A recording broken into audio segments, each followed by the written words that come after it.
Parris, Urban said that you might play outside some with Austin's injury. What's the plan for you, and what kind of adjustment is that for you? It's not really an adjustment. I played a little bit of outside receiver when I first got here. So I know the entire playbook. So it's kind of an easy switch, honestly. So whatever the team needs. And for both of you guys, we know the H back and the X and the Z. The positions are different, but can you just give us a little explanation at your position of what is the difference? What do you have to make sure you do well at this spot versus the other spot? And if anyone's moving from Z to X a little bit, inform us. You asking me? Either of you. You're both one that's always moving. Oh, well, I think like H is like kind of our scat back player, kind of our, can get involved in the run game and also take shots downfield underneath. I would consider our Z's to be deep ball, take the top off the coverages. Try to get those guys some shots each and every game, and then I feel like X is our isolation outside, one-on-one with wide receivers. Hey, both of you guys, do you feel like Ohio State's off its best passing start ever in history? Do you feel like the passing game, from y'all's vantage point, is taken away from the running game and getting it basically went almost off the track a couple of weeks ago and stuff? But just what are y'all's thoughts on that? And do you feel like it can come back this week? Johnny? I wouldn't say that it has. I don't know. Maybe it has, maybe it hasn't. We just have a lot of guys in our group, I think. Everybody, the coaches try to do a good job of making sure everybody's satisfied, I guess. We have to put more pieces in. We're doing more things to get the running game going. So, it's just, we're just trying to be collective in this whole thing and just trying to get everything quick in this area. Have you felt the emphasis the last 2 weeks on getting it going in practice and stuff? And how's that shown up in, I guess, drills, et cetera? Yes, this past 2 weeks, you see the scout linebackers they're coming down way harder than like usual. Just trying to, give the guys a better look, more of a game look, I guess. Mm-hmm. So, you see, it's been a great 2 weeks with the bye week last week and this week. You see guys, they seem more hungry. Johnny, when you say that you guys need to do more things to get the run game going, do you mean like you guys as Zone 6 specifically, or just as an offense? No, as an offense. Okay. As a whole, we probably can make better blocks, more blocks, do more outside to open up things for them guys. So it's just a collective thing with everybody. Urban said that Chris Olave will probably be more in the rotation with the opening there. So what have you guys seen out of him that's put him in this position? He's living up to the standard right now. He practices hard. Great practice player. He makes plays. Able to track a deep ball very well. Great hands, great speed. So he's just been working ever since he got here. And right now he's playing up to the standard. So there's no doubt that when he gets in the game, there's going to be no drop off. It'll be the same. So. I think a lot of people might assume that if there's an opening at X, maybe Jalen Harris would have gotten a shot there. Just from your vantage point, where do you think he is in his development? I think he's on the right track. I think he's going uphill. His last 2 weeks of practice have been the best 2 weeks of practice he's had since he's been a Buckeye.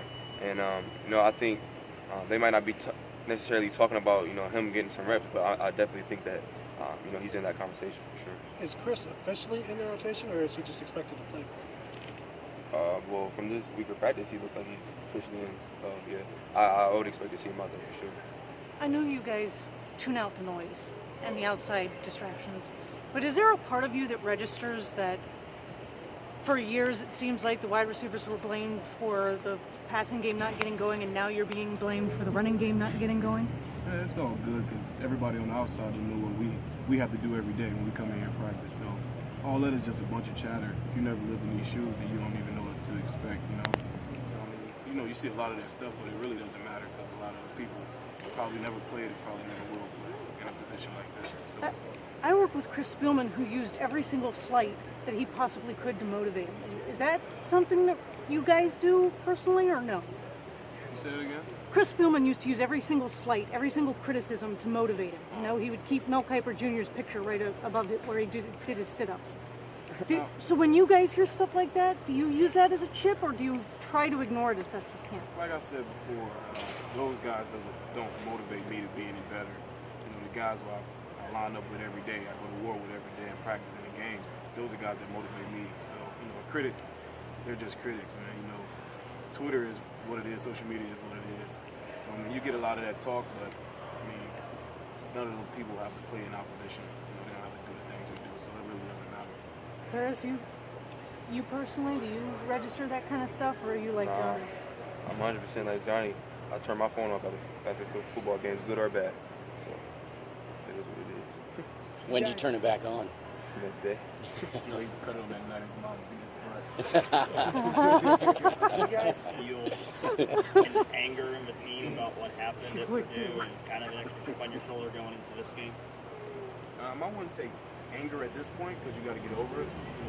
Guys just know that we have to be better if we want to get to where we're trying to go.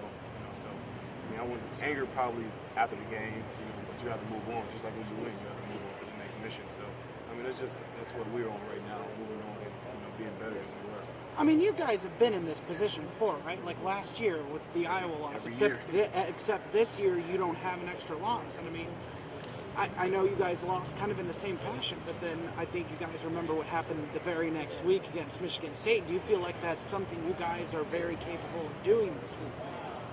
Yeah, definitely. I feel like everyone around here has high spirits right now. Just from the past 2 weeks of practice, it's been really good, and I just feel a lot of energy from the team. So everyone has high spirits, and like JD said, we know what we have to do to get where we want to get. So, everyone's locked in. Everyone's kind of, registered what happened and kind of just locked back in.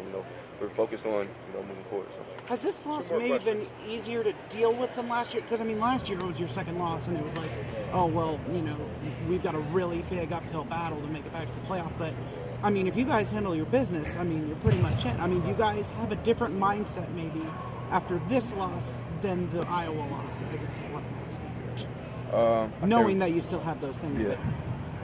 I can't really speak just because I wasn't at the Iowa game. I had a concussion last year, but just from this game, I feel like it was easier for me to get over, just because after going back and reviewing the game, looking back, we lost that game on our own. Offense was moving the ball very well. We couldn't score in the red zone. We had 3 opportunities in the red zone. We missed them all. So if we complete on those 3 attempts, that's a completely totally different ball game. We go up at halftime, we're up, and then you come back out and we're ready to do what we do. But that was on us. We lost that game. So I think when you can look yourself in the mirror and recognize that it's your fault, it's easier to get past. You guys whacked Nebraska the last 2 times y'all played them. What do you see about them that makes you take them seriously this week? Where do you see improvement defensively, etc.? We take every team serious. It's never a light opponent on our schedule just because week in and week out. The opponent that we're facing, we know that when they see Ohio State on their schedule, they're coming to play their best game, and we truly believe that. Every single person believes that. So we don't take anyone lightly, and just from a defensive standpoint, they're very aggressive. Their DBs are extremely aggressive. They press. It's probably the most pressure we're going to see, all season. But we're ready for the challenge. Guys on the outside like JD, they love when they get pressed. So we're ready for the challenge, and ready to be back on the winning side of this thing. So for sure. And just one really quickly.